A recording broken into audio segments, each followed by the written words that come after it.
All right, guys, let's go ahead and get this thing going. Welcome to the Brush Up Your Business 2024 Planning Workshop.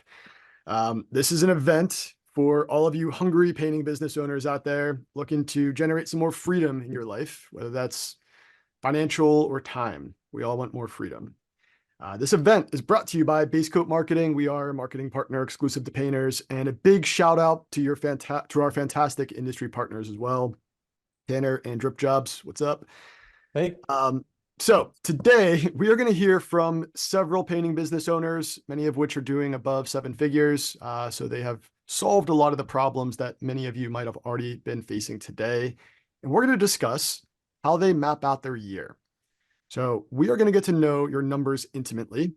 We're going to develop a vision for 2024 and a roadmap to get you there. So before we get too far into this, I'd like to introduce myself and our panelist of industry titans. So if you've not heard my voice before, my name is Austin Hauser. I am Chief Brainiac over here at Base Coat Marketing. Joining me today, though, is we have a variety of painting guys. So these are guys that are all from all walks of life, running businesses of all shapes and sizes, and that is by design. You may not relate to everyone on this call, particularly Brad, but chances are you will relate to at least one person on this call. So with that said, I'd like to formally introduce our panelists here, and let's go ahead and start with Tanner of Premium Painting. Tanner, why don't you go ahead and start things off and tell us a little bit about who you are and maybe a word or two about your company. yeah, so Premium Painting, 7 years old. Started it really just to kind of help my dad. Didn't know it would turn into my life's work. But that's kind of how it kind of starts for most of us. Generally speaking, we don't really seek this industry. We kind of just fall into it or it finds us in some way. It turned into a passion project. It started off with independent contractors, and I actually took the Eric Barstow course. And that was kind of my leg up to understand, like, hey, I can really start selling this stuff from a sales background. It converted into employees simply because I wanted a little more control and I felt I was kind of behind the eight ball. I didn't really have a really professional network here in Florida with year-round work. The subcontractor model is not as prevalent. You kind of have a lot of guys that just paint. The employee model works great for me. From there, I think at this point we've accomplished over 1,400 paint jobs in the last 7 years. We're on track for 1.5 million in sales this year. And ultimately, I've built the business in a way that I'm completely independent of operations, aside from, just pitching vision, staying on top of SOPs, and really just managing things from afar. Our unique customer profile, the people that we serve the best, are going to be people that are moving into the house. They want a fast paint job, but they want quality. So we built our team in a way that we accommodate those projects with ease. We have 3 to 4 painters on every single job. We have 3 crews. Each crew has a project manager. On top of that, we have a supervisor that kind of handles, kind of the things throughout the day and, being my direct contact. And we have someone in the office that answers the phones and, really awesome business. I love it. It's a great, it has its ups, it has its downs like everyone else. And on the flip side, I'm the founder of Drip Jobs, software that aids in the customer journey, providing a full service solution for painting business owners to really elevate their communications and create a great experience. So good. Thanks, man. Of Thanks course. for being here as well. So next up, I'm moving just randomly throughout this list here. We got Ty Brown of Mountain West Painting out of Denver, Colorado. Ty, how you doing, man? What's your story? Tell us a little bit about you and your company. Good, good. Thanks, Austin. Yeah, a little bit about myself. We've been in business for 2.5 years. We're on our second full year this year. So I come into the painting industry with not much of a painting background, more a business background. My background is in the action sports industry.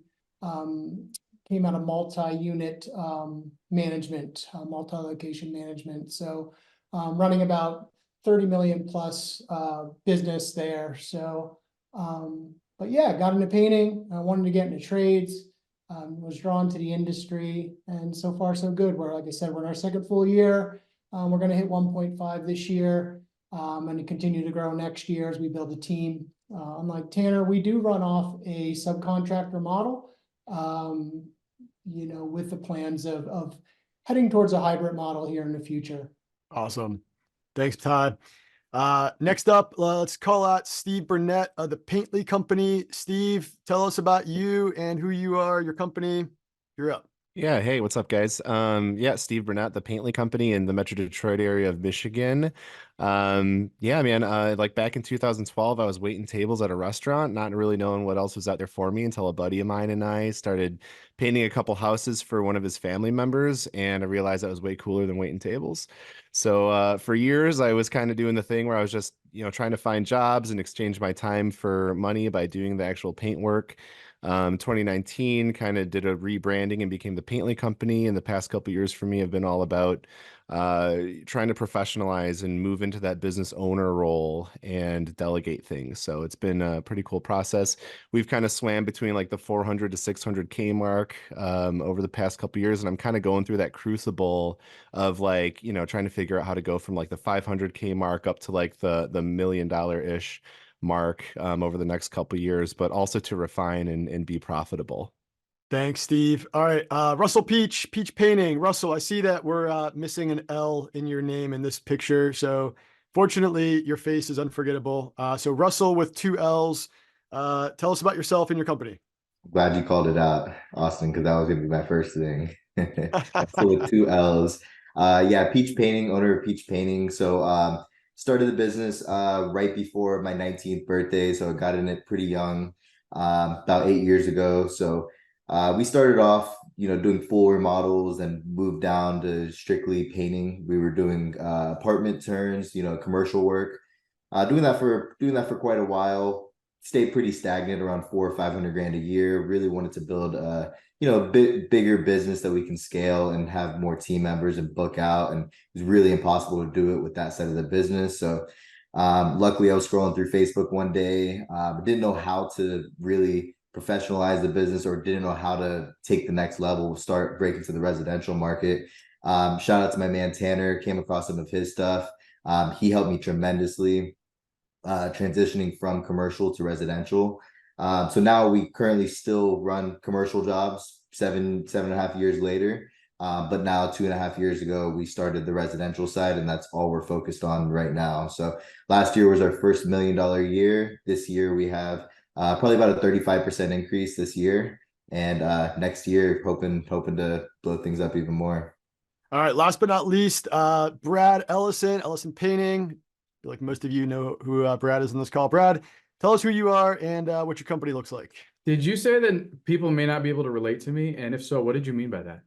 Well, it's mainly personal, but we'll reserve that for later on in this talk. All right. So yeah, Brad Ellison Painting, the second coolest company in Metro Detroit behind Paintly Company, but way cooler than Elite Pro Painting, obviously.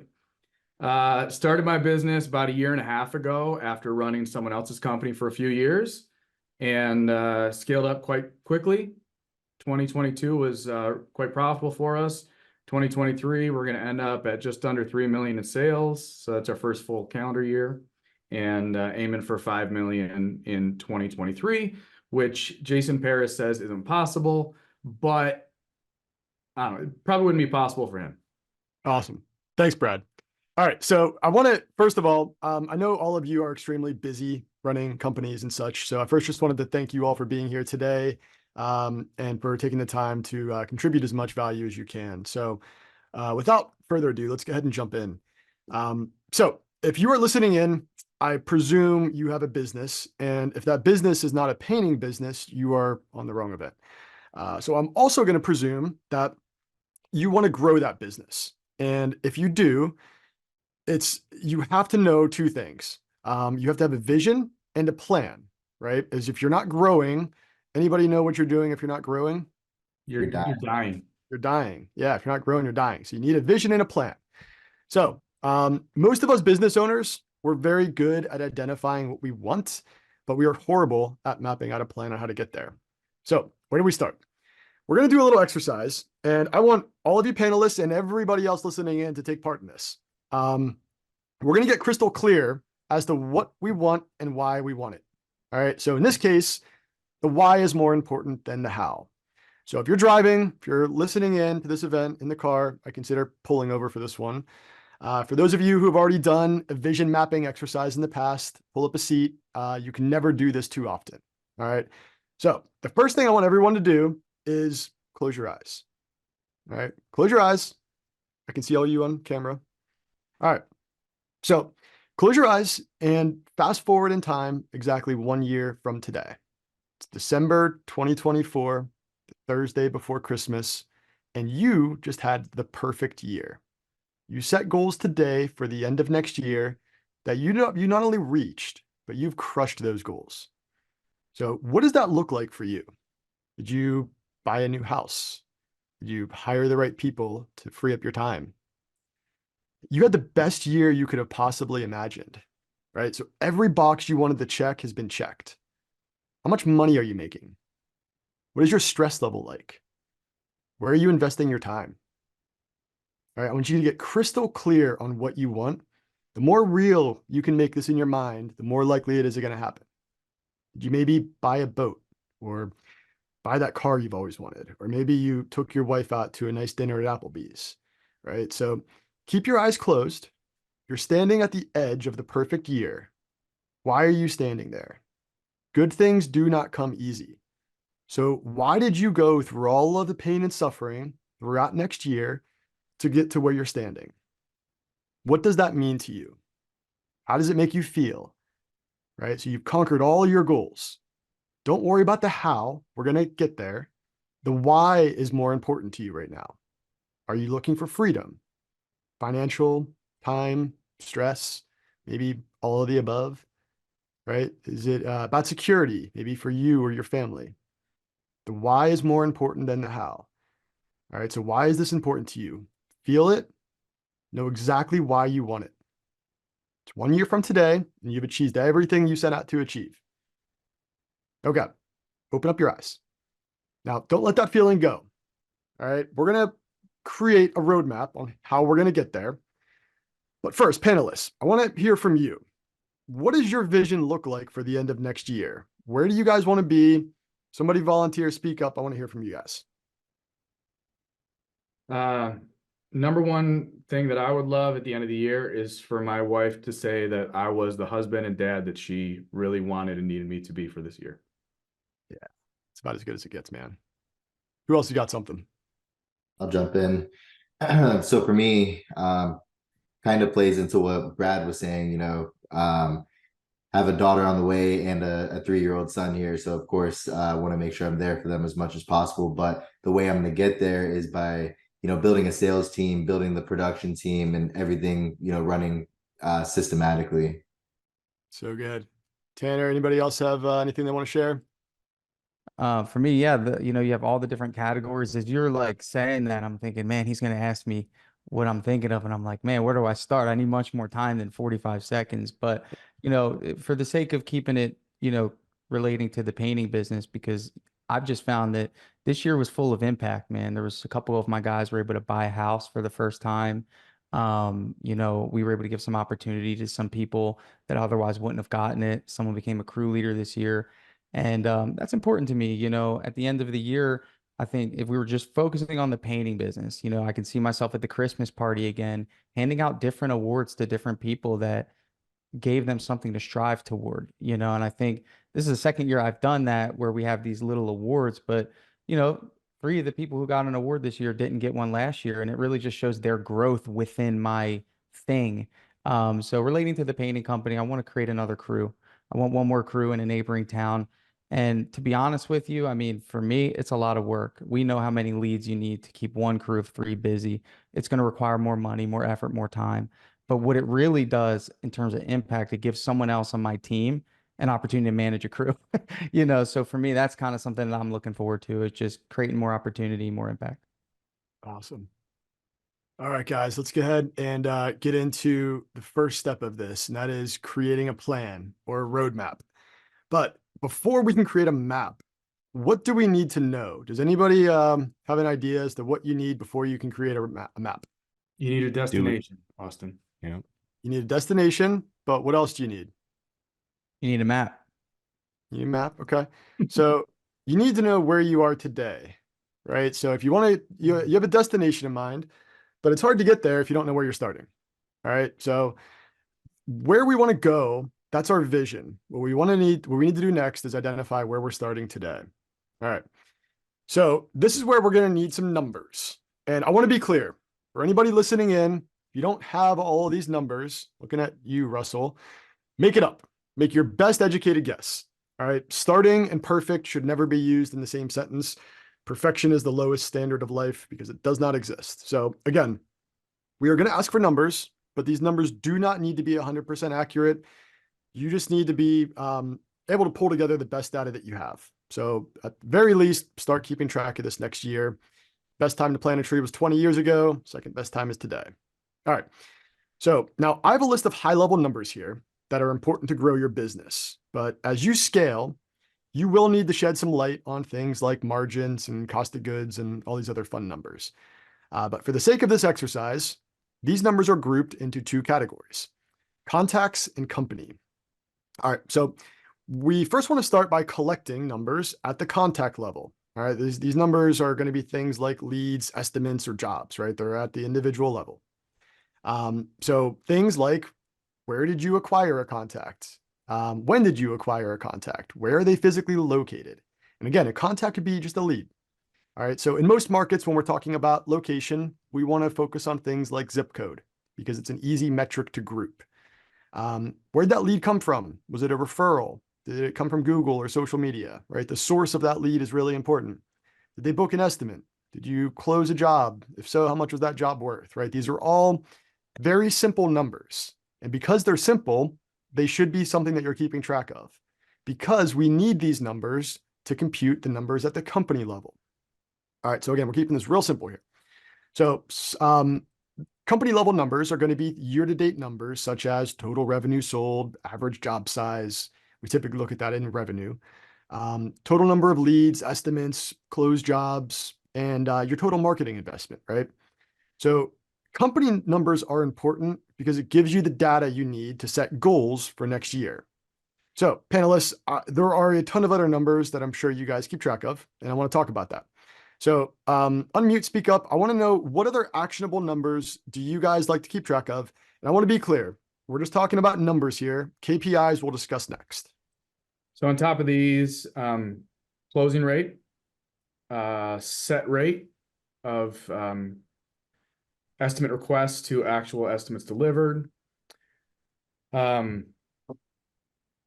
cost per acquisition for each lead source, the average ROI per lead source. We track these numbers not only year to date, but monthly and actually weekly on our weekly scorecard. Yeah. So thank you for all those KPIs. Yeah, we'll be running through those in a minute. Are there any numbers outside of what we have displayed here, what I've already reviewed, that you guys like to keep track of to arrive at numbers like book rate, close rate, all that kind of fun stuff? I think a number that's important that's not on there, Austin, is your lead shrinkage, which we track to determine, to get to your ultimate budget number for the year, working backwards of how many leads you need, determining what your lead shrinkage is as well. So how many leads actually come in and are qualified leads. Awesome. Okay, so let's move on to what measuring these numbers look like. So to Brad's point, there are a ton of KPIs that we need to track, right? But we need to break these down into simple, actionable metrics, and we call them KPIs, key performance indicators. And we need to break these down for the entire year. So when we're looking at annual planning, we need an entire year's worth of data, preferably. That way we can understand the seasonality of our market. So what do our actionable 2023 KPIs look like? And again, I have a few important metrics listed here, and I want to open this up to you guys again as well. But when we're looking at calculating these, we'll also touch on that here shortly. So things that we like to keep track of are things like set rate, book rate, close rate, revenue by service area, revenue by month or quarter, and revenue by marketing channel. These actionable KPIs will allow you to determine two things. They're going to allow you to determine where and when you should invest your time and money. All right, those are both things that you should know as to how you should grow your business. But again, panelists, I want to turn things over to you. Are there any other actionable KPIs that you guys like to track and review at the end of each year to give you some action steps as to how you should develop your roadmap for the following year. So for me, I can't say for the past years, but I know next year I'm starting a big one. It's going to be door to doors. I have a calculator, like a spreadsheet calculator to input. It has historical data from painting companies nationwide over the years of how many leads you can book per hour, etc. You can build out. I'm willing to share the spreadsheet if you want, but you can punch in all the revenue that you want to that you need to make. Reverse engineer it into how many hours you need to actually canvas for, how many estimates you need to book, punch in your average job size, average booking rate, etc. And for example, if you want to hit $100,000 months, you have to canvas for 46 and a half hours or whatever it breaks down to. So that's something that's huge that I'm diving into hugely right now. Awesome. Now, Brad, you had mentioned, I love that, Russell, by the way. I just want to mention like how solid that number is. It's scalable, right? Russell, I know you had mentioned a few KPIs that you guys keep track of in your scorecards. What were those again, and are they not listed here? For the door to doors. Sorry, Brad. Sorry, Russell. Yep. So for our scorecard, we keep track on a weekly basis. For sales, we keep track of number of proposals sent, jobs won, which then calculates a closing rate, total revenue of those sales, and then average job size. Project management, we're counting how many projects were completed, how much total revenue we invoiced, how many unpaid invoices we have, and how much we collected and how much is still unpaid. And then appointment setting, it's how many leads were generated in total, but then we break those down by each lead source. So then we have total number of estimates compared to total number of leads that were generated. So we have our set rate. Awesome. Tanner, Steve, Ty, any other KPIs that you guys like to keep a close eye on? Yeah, we're very similar. We're tracking the number of leads that come in per week. Obviously, we go down to weekly goals, so we know how many leads we need a week. So we're booking that. We're checking that. How many estimates do we book a week based off those leads? The number of jobs booked per week, the total dollar amount of jobs booked per week, and then the amount of jobs produced on a weekly basis as well. Yeah. And I was going to say, too, I don't know if this is some of what you're looking for, but one that's huge for me is just job costing. Like just doing the job costing helps figure out what our average job size was and, you know, what cities we've sold the most jobs at our average job size or greater. I mean, for me, it kind of started there and everything else became a lot easier. Yeah, I was waiting for somebody to bring up a margin number like that. Are there any other numbers that you guys like to track on the back end that dictate how you're going to plan out your following year? For me, I thought originally that my business was a 50-50 business in terms of interior and exterior. And when we started tracking the actual types of jobs, we're like 75-25. Just the thought, you know, when you're not tracking it, you're like, man, we generally do 50%. So, you know, that was helpful. And it really was just to kind of identify where we need to spend more of our time training, because I don't think we're going to influence the market to change that, but we can kind of refine our process based on the fact that, hey, this is what people hire us for. This is what we hired the most for, is to paint outside. So let's double down on that. Yeah, it's fantastic. I mean, it gives you a roadmap as to where you should invest your time and energy in the marketing side as well, right? Sure. Awesome. Okay, great. So we know where we're at today, right? And we know where we want to go. Now, the question is, how do we get there? And I'm going to open this up to you guys again to have a discussion around your end of year planning strategies in a few minutes. But before I do, let's discuss goal setting. This is really fun stuff. So we've already developed our vision as to where we want to be. We've set some hard KPIs over the next 365 days. Now we need to figure out what KPIs we need to reach that vision. So there are a large number of small levers that you can pull within your business today that'll get you the same end result. And what I mean by that is, just for instance, let's say that you guys want to double your revenue next year. You could interpret that as needing to double your lead flow. Sure. Or you could work on increasing your close rate. Or you could just flat out increase your rates. Or you could do a number of everything I just mentioned, right? It all gets you to the same point. So the point is, once you identify what you want, how you get there is fluid, it's moldable. So massaging those numbers until you identify a realistic path is ultimately how you want to get there to achieve those KPIs. So guys, a question for you that comes up is, where do your KPIs need to be next year compared to where they're at today? What does that gap look like? Our closing rate needs to be a little higher. We need to have a more consistent closing rate between all of our estimators. So right now it's just me and one other full-time estimator. And the plan for 2024 is I'm actually stepping out of the field. So we're gonna have 3 full-time estimators that aren't me. If they're closing at a 20% close rate, we're not even gonna come close to our goals. So overall, we need to get that close rate up to about 35%. Our revenue on average needs to increase by about 20,000 a month across the year. Let's hear from Ty. You got any gaps that you've identified heading into next year at this point? Yeah, the biggest gap is just gonna be in production with the, we're budgeting a 35% increase for next year. So, back to what Steve said, is really just achieving those extra production numbers on a weekly basis. That's gonna be the biggest challenge. Awesome. Tanner, Russell, you guys have any gaps lined up for next year that you're looking to fill? For me, it is going to be tracking all my marketing and making sure that we're keeping our cost of marketing at a scalable number. Good thing we're with Base Coat now, so. Awesome. All right. So moving on here, as entrepreneurs, we all love celebrating and basking in the glory of hitting our goals, right? It just brings us peace of mind, right? No, of course no, we don't. We are never content as an entrepreneur. We hit a goal, we get a little dopamine boost, and then we move on to solve the next problem, right? So we're going to change that mindset today. We have a crystal clear vision defined as to where we want to go.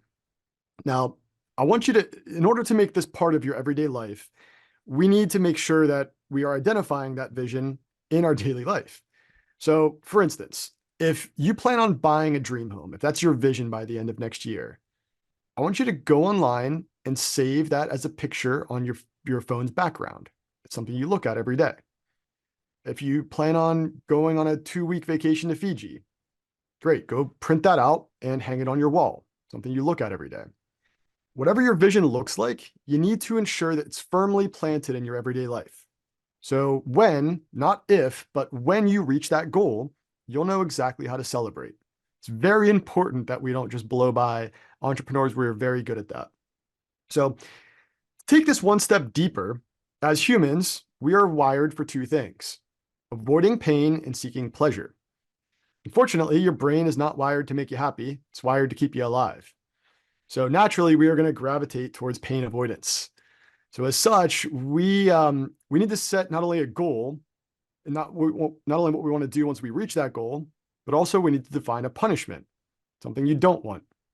Now, the purpose of this exercise is not to cause physical pain, but we do want to identify something that'll help you reach your goal faster. So for instance, giving up your favorite food in place of going to the gym, or giving up your favorite TV show, or maybe giving up alcohol, if that's your thing. Something that you can put in place that is going to be a positive reinforcement in your life. But it's something that you don't necessarily want to do today, but it's something you must do. All right. So panelists, I want to open up a conversation to you guys to see if there's anything that you guys can come up with off the cuff as a punishment that might be something good you can implement in your life that may help you reach your goal faster if you don't reach it in the time frame that you've set. Anybody want to take a shot at this? I think you had a good little suggestion was alcohol. That might help my fitness. I don't think it affects the business too much, but definitely affects my fitness. Yeah, Russell. So I love bourbon. The taste of a good bourbon is my go-to on a good Saturday night with my buddies. And I set a goal last year that if we didn't reach a goal this year, that I would give up bourbon, and it would give it up for as long as it took to get to that goal. Fortunately, I only had to give it up for a month, but nevertheless, I gave it up. So anybody else have anything that they can think of that might be a pain point in their life, but might also benefit their life? I mean, a punishment for me if we're not hitting our goals is that I would actually have to work more. And Yeah. some people don't see that as a punishment, but I would, because I like not working as much as, possible. So yeah, I mean, the reward of if we're really excelling and meeting our goals, the reward is that I get to continue to do the things that I like to do. And I've kind of embraced this methodology of the journey is the destination. So even if we don't hit our final goal, the journey itself is quite valuable and rewarding. But if I wasn't hitting the goals, I would absolutely have to change my action to start working more. So good. That's a fantastic pain point. We don't want to work more, but putting your mind and body into it definitely makes you have to. So before I turn things over to discussion here, I'd like to throw a little wrench in the mix. So in life, there is only one guarantee, and that guarantee is change. Everything will change and everything will come to an end. There's no questioning that. We do not live in a static world. I tell our team that all the time. Like, our strategies that worked yesterday may not work tomorrow. So this year will not be the same as next year. Now, we don't have a magic 8-ball, but we are pretty good at identifying trends. So for instance, in the painting industry, your lead flow is impacted by seasonal market conditions outside of your control. You should all know this. This should come as no surprise to you. It's unfortunate that it does to so many people, but things such as holidays and end of quarters, most people don't consider the fact how big of an impact the end of Q4 has on the painting industry. So just for instance, if you're advertising online around the holidays, you should know that so is every other big box store, Amazon, Best Buy, Walmart. All right. And why is that important to you? Because their finance department recognized that their profits were high this year and they need to spend some money for a tax break next year. So where do they put that money? They put that money into advertising. And whether you're selling a dirt bike or painting services online, there are a limited number of ad spots available. So as a result, your cost of marketing will go up around this time of the year. There's nothing you can do about that. So this isn't complicated if you plan for it. And you'll hear from a few guys who, I know Ty's already talked about this. They track their numbers weekly, not monthly, but weekly. And this is because they anticipate changes like this. And the more data you have, the better you can adjust and plan for. So understanding these ways or these changes are the best way to be proactive and ultimately plan your finances throughout the year. Now, I'm going to throw one other wrench at you guys here. We track a lot of market fluctuations throughout the year, but we also track market fluctuations over the course of multiple years. Now, these are market trends, and we've identified some trends since the start of COVID, and one of them is called inflation. So you may have noticed that the cost of eggs and milk have gone up. You may also have noticed that your cost per lead has gone up. So due to factors such as Google being sued by the federal government for privacy violations, there are leaked documents from Google stating they plan on passing those costs on to the consumer in the form of increased advertising costs. We are expecting the cost of marketing to go up by as much as 20% in some markets next year.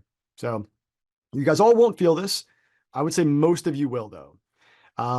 Meta, advertising on social media, they are certain to follow suit. If they see Google taking a larger cut of the pie, they're going to do the same. So if you have not already felt these changes, you will by this time next year. So just as an example, let's say your cost per lead normalized throughout the year was around $60 in 2023. You're going to want to budget for something closer to $70 next year. So how can you offset this cost? The solution is actually very simple. You just raise your rates. Milk's going up, so is the cost of painting. So we're armed with that fun information now, and which you guys may or may not have already budgeted for. But guys, what I'd like to do is start a discussion here. I'm going to turn things over to you guys. So we're closing out 2023. I know some of you have already set your goals. You've created a roadmap for next year. Some of you, I also know, have not. So for those of you who have not, follow along, ask questions. We have a Q&A thread here. The chat is also open as well. I'd like somebody to volunteer. Who wants to kick things off? I'd like to see somebody share what their 2023 looks like and what your goals and roadmap looks like for next year. So our plan, as I mentioned earlier, for 2024 is to shoot for $5 million in top line revenue and maintain a 15% net profit. To do that, I'm following the lead of industry leaders like Nick Slavic and Jason Paris and Chris Elliott, who have instructed me that a good salesperson should be able to produce around $1.5 million in sold projects. Well, 1.5 million into 5 million means I need at least 3 full-time sales guys. In order to produce 5 million, the word on the street again is 1.5 million per project manager. Now I have it set up a little bit differently. I have a project coordinator that's really doing all the scheduling, and then on-site project managers. So project managers, I think, can actually manage 2 to 2.5 million each if the coordinator is scheduling it. So that means I need to hire 2 full-time salespeople, one full-time project manager in order to sell and manage that business. I'm also going to have to increase my marketing spend. So I budget up to 10% of our projected revenue back into marketing, which means $500,000 that I'm willing to spend on marketing for 2024. Now that number gives me the sweats. Okay. But we have the data to prove that for every dollar that we put in, we're getting about $10 back from almost all of our marketing channels. So hire, increase marketing spend, expand our marketing tactics and marketing geography, and try to plug all the holes as they pop up that we didn't anticipate, right? It seems, I wish it was as simple as here's the math problem, here's a solution, all you got to do is plug and play and it'll work. And I know based on this year, it ain't gonna happen that way. But I also think that if we are responsive enough and reactive enough to our proactive plan, we can actually hit those numbers. Yeah. Do you know Chris Rodriguez, CRA Painting? Thought I saw I know Chris Russell, Rodriguez obviously. on here as well. Yeah. Yeah, we do So have Chris Rodriguez on here.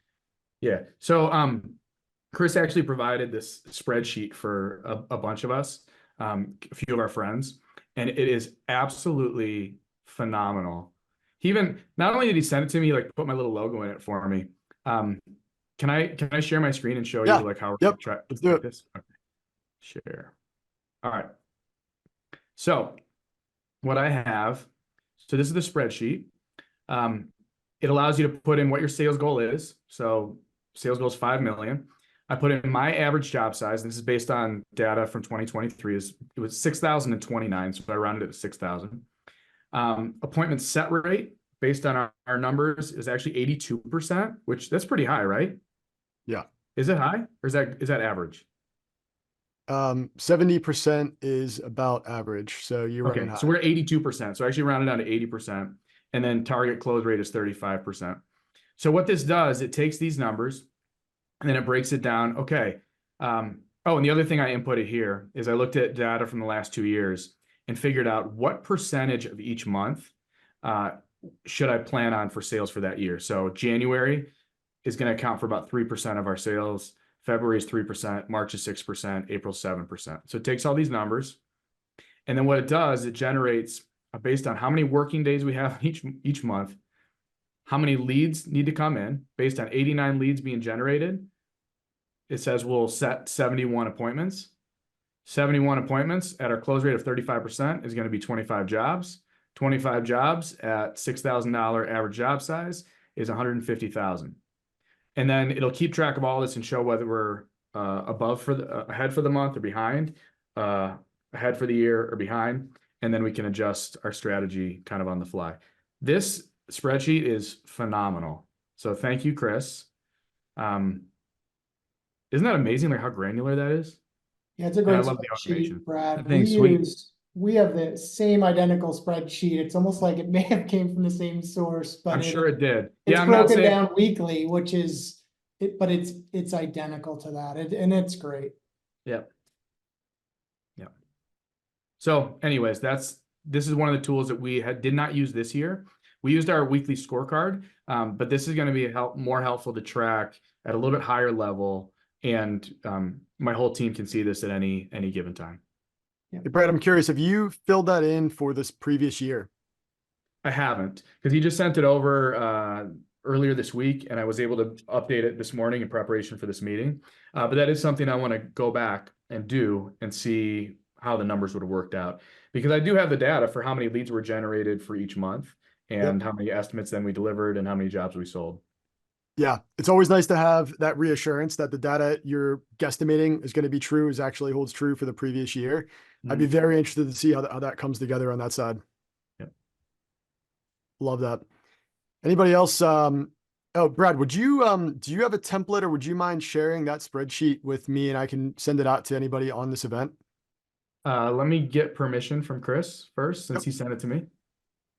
So guys, anybody listening in here, if I can get that from Brad, I will send that out to you guys via email with a shared link for you guys to make a copy on your end. Anybody else have a spreadsheet or some numbers they want to talk about? Yeah, Austin, I'll talk about our numbers. So we're wrapped up budgeting for next year. I mentioned earlier, we're gonna shoot for a 34% increase.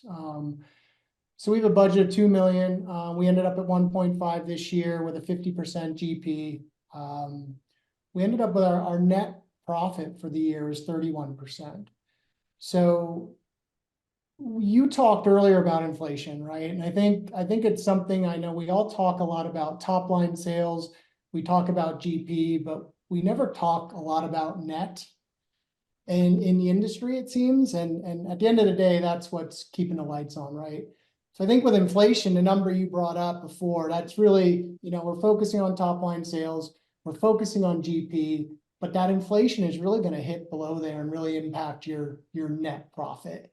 So for me, I am very in the weeds on on my profit and loss report, basically running general ledgers. I know every expense that's coming in every day. And I think that's very, very important. Back up to where my history was running kind of larger organizations. We're doing 30 million plus. I would sign every single invoice every month, and it was a stack. But I knew every expense, and I knew I was able to control that, see some expenses that, obviously weren't warranted. So I think that's important going into the budgeting process, not only top line sales like we're talking about, not only GP, not only some of the ratios we've mentioned, but really working line by line on every item in your general ledger budgeting to make sure you aren't really crushing your net profits for the year. So I think breaking that down is very important. It is a lot of detail. And what I recommend to a lot of guys out there that I talk to is, if you aren't doing your own QuickBooks or familiar with QuickBooks, if you have someone who is inputting or doing your bookkeeping on a monthly basis, just request that general ledger report every month and just run through those expenses. And it's going to open your eyes on a bunch of stuff and really learning to control that. And, obviously we have employees, we have company credit cards out there. There's a lot of stuff that can go on, and, all of a sudden, then project manager, oops, I accidentally put gas in my truck with the company card. All of a sudden, no one brings that out, or no one calls it out to them, or you don't pick up, and that just leads from one thing to another and can really kind of erode some net profits. That's minor, but there could be some large scale stuff as well. So for us going into budgeting, yeah, we are buttoned up. Not only, like I said, on our top line sales, all the ratios we just discussed, but really every single line item expense needs to be combed through in order for strong net profits. Yeah, it's easy. I mean, that's a good point, man, especially if you guys are using the Sherwin-Williams accounts. Dude, if you don't check that thing, I mean, there's been multiple instances where I went into that Sherwin-Williams credit thing and seen charges that were for another premium painting somewhere else and wherever. And no one's going to stop that from happening. So we called all the stores and told them that they need to get approval from 1 or 2 people that I've assigned before anything can be charged on that account. It's free money. I mean, it really is. It's crazy. And these people, and the thing is that the stores don't really, they're not, some of them don't even do it. They're, oh, what's the PO? And they just knock it out. And it's like, man, you got to stay on top of that, especially if you have a big credit limit. it could easily get lost. So definitely a good point. All right, we got a question here. We'll see if we can get Neri on here. Let me open this up. All right, if you'd like to unmute and ask away. Good morning. Thank you, Austin, for your invitation. I do appreciate it. Hi, Tanner. Thank you. You're a good man too. And then, Brad, thank you for sharing the about the spreadsheet. I appreciate it. This morning I feel blessed with what you guys are sharing here. I got a little late, but maybe I can get the recording at the end so that I can hear all the what we have sharing right here today. My question is, I'm kind of starting if we are going to say that, and I have a question about what should my paint markup materials be. Some contractors said don't mark up the materials, only do the labor hourly rate. Others say if you do mark up 10%, and some other will say mark up 100%. So I have I'm kind of lost over there, and I've been doing 100% on materials and the plus the hourly rate, and my price seems to be very high when the customer compares my pricing with the others. So and then I said, what am I doing really wrong? And I can see you guys are very successful. When I hear the revenues that you're producing, I would really appreciate your feedback on that for me. Anybody I'm want to take a stab on that Yeah, one? I I'm can gonna jump in encourage. on that one. Go ahead, Ty. Yeah, so we double our paint pricing and we double our labor on everything. So yeah, we do hear that we are higher as well. But at the end of the day, we need to make money. You walk into Target, for example, they're marking up their goods, so a lot of the homeowners go to us saying, hey, the previous painter came in and they mentioned they don't mark up their paints. I know there's a stat out there of how long painting industries last in the industry, but I always, in the back of my mind, like, well, that guy's probably not going to be here in another 1.5 to 2 years. So I think it's important we mark up our labor and our paints, we double that cost. I think it's important to shoot and maintain for a 50% GP. But it sounds like, I'd keep doing what you're doing. And obviously, if you're getting a lot of objections, then you really just need to focus in on your sales process and really polish that to actually, sell that value to the client to close that sale. How much are you producing right now in your company? How much revenue per year? Did you say? I didn't get to hear. Yeah, we're producing 1.5 million. We're ending just under a 51 GP for the year. So, Brad, Ty, do you mind? I'm yeah, sorry. so Go ahead. I'm at about 3 million in revenue.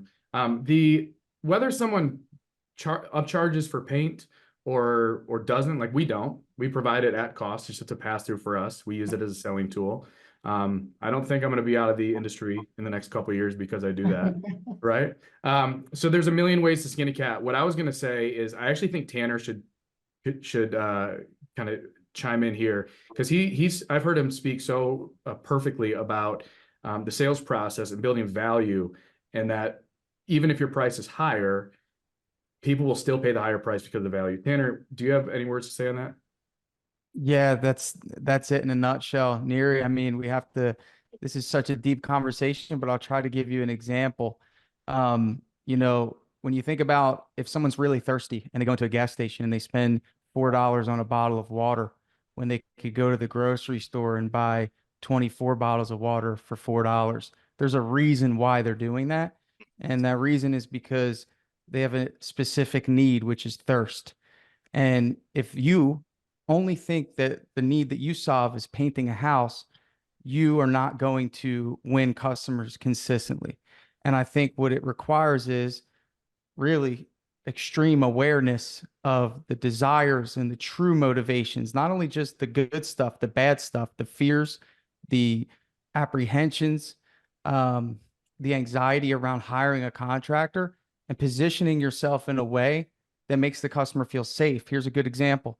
If you know a customer is going to be moving into a home and they want a quote from you, you should automatically be thinking of all the problems someone's going to have with this process. Case in point, customer has to coordinate with the realtor to coordinate your schedule and their schedule to align a time for you to come and look at this house.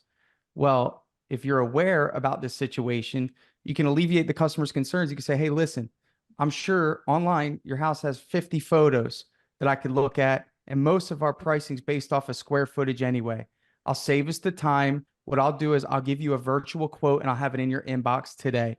That's providing value in a way that is so unique, but it listens and it understands what that customer is going through.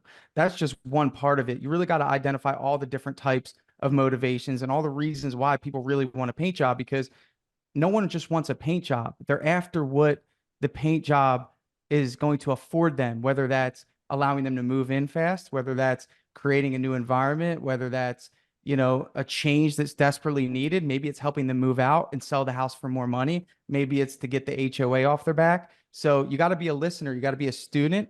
And then you have to have 7 or 8 different sales processes based on those specific needs. And that's value.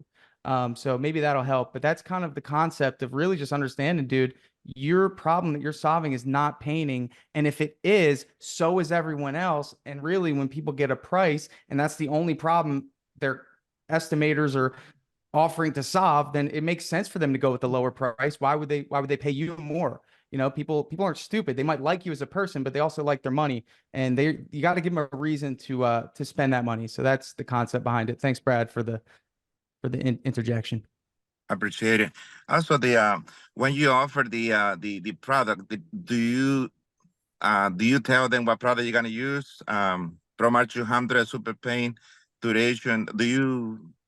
When you submit the proposal, is that something that you mention that to them as well, or no? Let me answer this, Neri. Let me ask you a question. If you're moving out of a house, do you care what product it is? No. Okay. If you're moving into a house, do you care what product it is? Not really, neither. Not you. Generally speaking, would you agree that some people want higher quality stuff in a house that they're going to spend the rest of their life in? Yeah. Okay. So at the end of the day, it's not a yes or no answer. It's what's important to the customers. Some people care about the product, some don't. Some people want a long warranty, some could care less. And if you don't ask the right questions, is this your forever home? How would you possibly know that?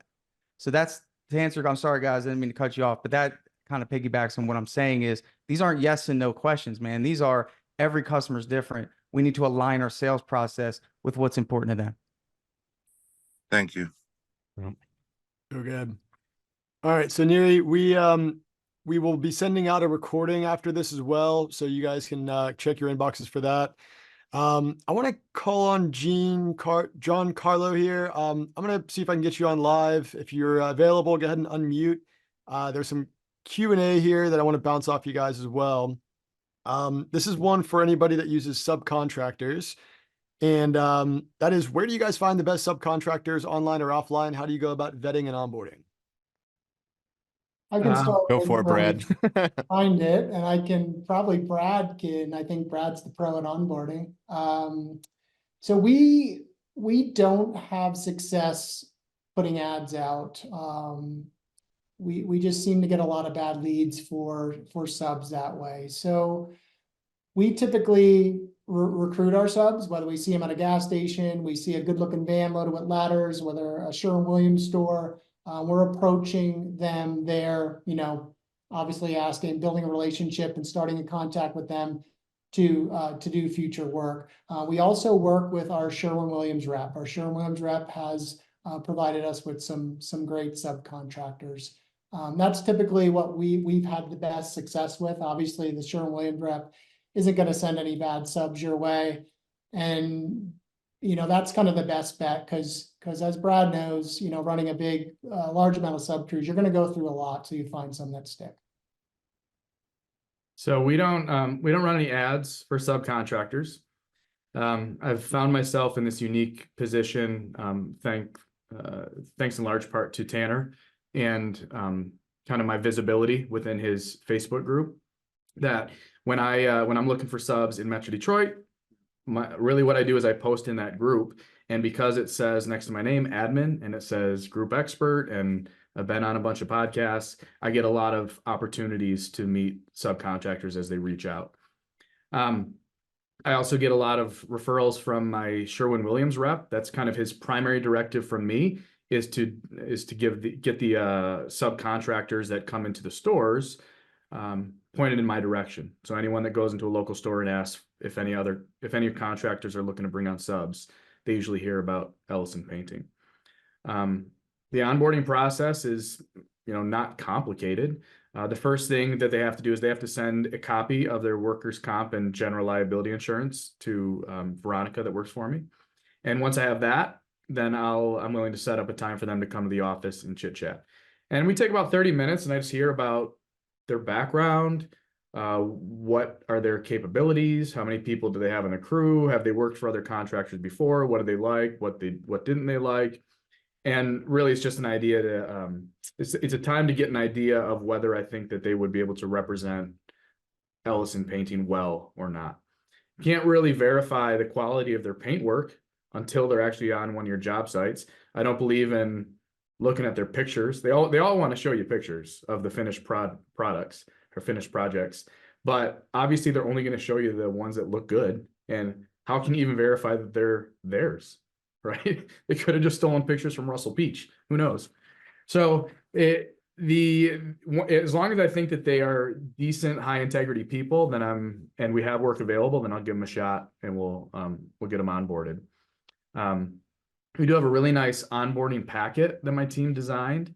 It has a welcome message from me. It has a list of all the documents that we need them to complete before they can be assigned a job.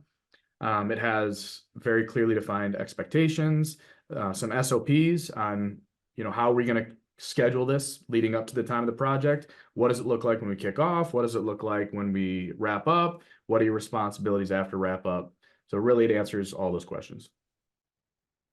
Yeah, for me, with subs, I've been running subs for 7.5 years now. Just went to the W-2 model 2.5 years ago when we started residential. But it kind of transitioned the onboarding or finding them at least. Before I just lucked out. I found one really good sub. It was a friend that I knew for a while. He referred one of his friends. Then that painter had family, so then he referred his cousin. Then finds out that cousin has a brother, then another cousin. So our commercial side is a lot of family that all referred each other. So we maybe lucked out on that one. But then secondary, once we went to residential, we started opening up to more subs. And like Brad said, shout out to Tanner for the painting contractors group. Found a ton of resources for subcontractors in the group. Onboarding, we just make sure we're super on top of them after the whole interview process, but make sure you're super on top of them in the first few jobs, make sure that they actually know what they're doing. Other than that, people are always going to perform the best in the beginning. So you got to stay consistent with overseeing them and making sure that they're still going to perform. Hey, interject real quick. It's not luck that your subs refer to other subs, by the way. It's because you run your business the right way and they want to provide opportunities for the other people they care about. That's 100%. Obviously a very valuable way to find more subcontractors and more employees. Just do business the right way, treat people fairly. Good perspective. Appreciate that, Red. Awesome. Thank you, guys. And do you guys have the subs wear your branded gear on sites? Yes. Yep. Awesome. Appreciate all the insight, guys. Thank you. You're welcome. All right. And looks like we have a few questions from Jason Paris here as well. Jason, Okay. Oh, if we can. oh My gosh. goodness. Mic check 1, 2. We hear you. All right, Brad. Question for Brad. Yes, I could run 100 miles. It's not that hard. Okay, Brad, why do you think unemployment is so low despite record inflation and high interest rates? I don't like Jason Paris. Wow. Jason will ask me questions that he knows I won't be able to answer intelligently. That was a business question, so I just wanted to get a framing for who I was talking to. You like 20-foot ladders or 24-foot ladders better? What's your preference? Well, 20-foot ladders are easier to move because they're 4 feet shorter. Okay, trick question. The 20-foot was a fiberglass, 24 was aluminum. So, Didn't even Wow. ask the follow-up question to get all the data. all right. Thanks, Austin. That's all I needed. I just needed All that right. mentioned. Thanks, Jason. Yep. All right. The guy Guys- calls me on the phone like every day. Well, he's bored, man. He doesn't have anything to do. That's true. Yeah.